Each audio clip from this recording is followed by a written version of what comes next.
Bismillahirrahmanirrahim. Assalamualaikum warahmatullahi wabarakatuh. Alhamdulillahi rabbil alamin, allazi khalaqal mauta wal hayata liyabluwakum ayyukum ahsanu amala wa huwal azizul ghafur.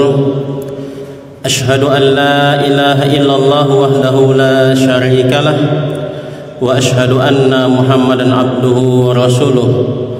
Allahumma fassalli wa sallim wa barik ala Muhammad wa ala alihi wa sahbihi wa man tabi'ahum bi ihsanin ila yaumiddin. Amma ba'du. Ma'asyiral muslimin wa muslimat, sidang jamaah Isya dan tarawih yang sama-sama dimuliakan oleh Allah insyaallah.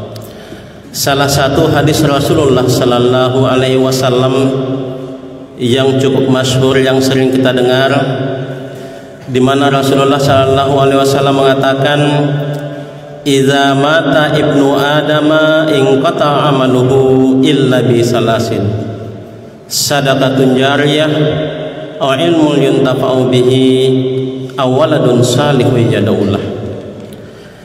Rasulullah sallallahu alaihi wasallam mengatakan, apabila telah meninggal anak Adam, atau dengan kata lain manusia, maka terputuslah segala amal-amalnya illa bisalasin, kecuali tiga hal: sadaqatun jariyah, sedekah yang bermanfaat, ilmu yuntafa'u bihi, atau ilmu yang diajarkannya, awaladun salihun yad'ulah, atau anak yang saleh yang ditinggalkannya.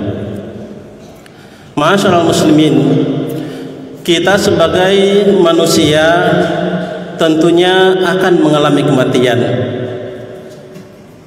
Salah satu dalil mengatakan al-mautu babun wa kullun nasi dakhiluhu, bahwasanya kematian itu diandaikan sebagai suatu pintu, wa kullun nasi dakhiluhu, dan semua manusia pasti akan masuk di dalam pintu kematian tersebut. Kalau toh misalnya belum mati sampai saat sekarang ini, ada yang namanya hari kiamat yang sama-sama tentunya kita imani, dan pada hari kiamat semua manusia tanpa kecuali akan dimatikan oleh Allah Subhanahu wa taala. Nah, pada saat manusia tersebut meninggal atau kita meninggal, maka semua amalan-amalan kita akan terputus. Amalan-amalan yang sudah kita perbuat itu akan terputus. Tetapi oleh Rasul mengatakan illa bisalasin, kecuali ada tiga hal yang sudah kita perbuat di dunia, dan tiga hal ini akan menambahkan amal atau pahala kita apabila kita sudah meninggal kelak. Yang pertama, sedekahun jariyah, sedekah yang bermanfaat. Ya, kenapa dikatakan bermanfaat? Karena terkadang ada harta yang kita keluarkan itu manfaatnya beda. Kita tidak manfaatkan di jalan Allah. Contohnya misalnya ada anak-anak yang lagi ngumpul-ngumpul pada malam-malam main gitar, kemudian kita berikan untuk minum-minum kopi atau rokok. Nah, tentunya ini bukan yang dinamakan sedekah yang bermanfaat. Tetapi sedekah yang bermanfaat di sini adalah kita berikan untuk di jalan Allah. Misalnya kita berikan bantuan kepada masjid. Ya, saya kira masjid utamanya masjid kita ini Al-Ijtihad sampai saat ini terus mengadakan pembenahan. Dan satu hal lagi, yaitu kantor Lazis Muhammadiyah, lembaga zakat ilmu dan sedekah, insya Allah nanti akan didirikan di Jalan Mangga 3, di Jalan Mangga 3. Nah, kalau kita manfaatkan ke sini, insya Allah inilah yang dikatakan dengan sedekah atau infak yang bermanfaat. Setiap kali orang mempergunakan, setiap kali orang sholat di masjid, ya, insya Allah kita akan mendapatkan pahalanya. Apakah lagi kalau disebut, wah ini masjid megah betul ya, wah ini masjid sudah betul ya, siapa yang membangun ini, dari mana dananya ini. Nah, kalau dana itu salah satunya berasal dari kita, insya Allah walaupun kita sudah meninggal, kita tetap mendapatkan pahala darinya. Ma'asyiral muslimin, yang kedua, au ilmu yuntafa'u bihi, ilmu yang bermanfaat. Nah, insya Allah kalau ilmu tentunya bermanfaat. Apakah lagi kalau ilmu ini kita mengajarkan kepada anak-anak kita? Apakah lagi kalau ilmu ini kita ajarkan kepada orang-orang dekat kita? Ilmu apapun itu, insya Allah bermanfaat selagi ilmu itu bukan menyebabkan ke jalan yang kemudaratan. Kalau ilmu itu baik, insya Allah akan bermanfaat. Akan tetapi kaum muslimin, ilmu agama tentunya adalah ilmu yang sangat baik. Allah mengatakan, yarfa'illahu allazina amanu minkum wallazina utul ilma darajat. Bahwasanya Allah akan mengangkat orang-orang yang beriman dan yang berilmu beberapa derajat. Jadi bandingannya antara orang yang tidak berilmu dengan orang yang berilmu ada tingkatannya, ada perbedaannya. Nah, ilmu yang kita miliki ini kita ajarkan kepada anak-anak kita ajarkan kepada orang-orang dekat kita. Tentunya berbahagialah misalnya sebagai seorang guru, berbahagialah seorang ustadz, berbahagialah seorang guru ngaji, seorang dosen yang bisa mengajarkan ilmu kepada orang lain atau kepada anak-anaknya. Ya, tetapi bukan berarti sebagai orang tua tidak mendapatkan pahala. Selagi orang tua ini mengajarkan ilmu kesopanan, ilmu adab kepada anak-anaknya, ini juga termasuk adalah ilmu yang bermanfaat.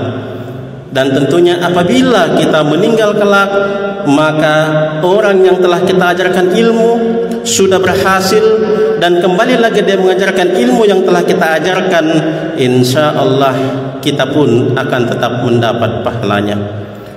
Kemudian yang ketiga kaum muslimin sekalian, awaladun salihu yad'ulah, anak yang saleh yang mendoakan. Kita punya anak, kita ajari Bapak dan Ibu sekalian, kita ajari ilmu kesopanan, kita ajari adab. Karena sudah sangat beda pada masa kita anak-anak dulu dibandingkan dengan anak-anak yang ada sekarang. Kita dulu sedikit saja dilihat oleh orang tua, dilihat orang tua sudah takut. Tapi anak-anak sekarang dimarahi pun masih membantah. Nah, ini menurut ilmu psikologi atau ilmu pendidikan katanya kita harus merubah mindset. Kita harus merubah pola pikir untuk mengajarkan anak-anak kita. Dulu anak-anak kita bentak, takut. Kita dulu kalau dibentak orang tua langsung takut kita. Tapi sekarang kita bentak anak-anak kita melawan.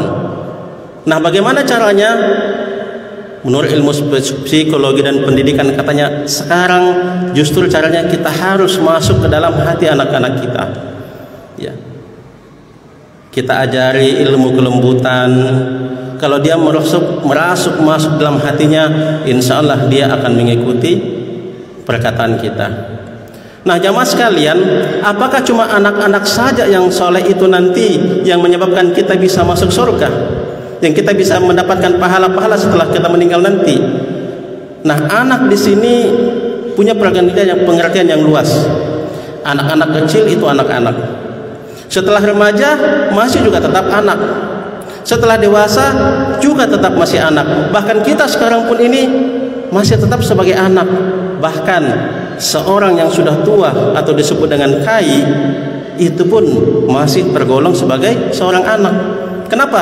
Karena kita semua telah dilahirkan oleh ibu kita, oleh orang tua kita. Walaupun kita sudah dewasa seperti ini, jikalau kita berdoa kepada kedua orang tua kita, insya Allah amalnya, pahalanya akan diterima oleh orang tua kita yang sudah meninggal. Rabbighfirli wali walidayya warhamhuma kama rabbayani shaghira. Setiap kali kita mengungkapkan itu, kita mengingat bagaimana orang tua telah mengajarkan kepada kita. Kemudian kita juga mengajarkan kepada anak-anak kita, maka insya Allah apabila kita meninggal kelak, tetap kita akan mendapatkan pahala dari Allah Subhanahu wa taala. Masyaallah muslimin, sidang jamaah Isya dan tarawih yang sama-sama dimuliakan oleh Allah.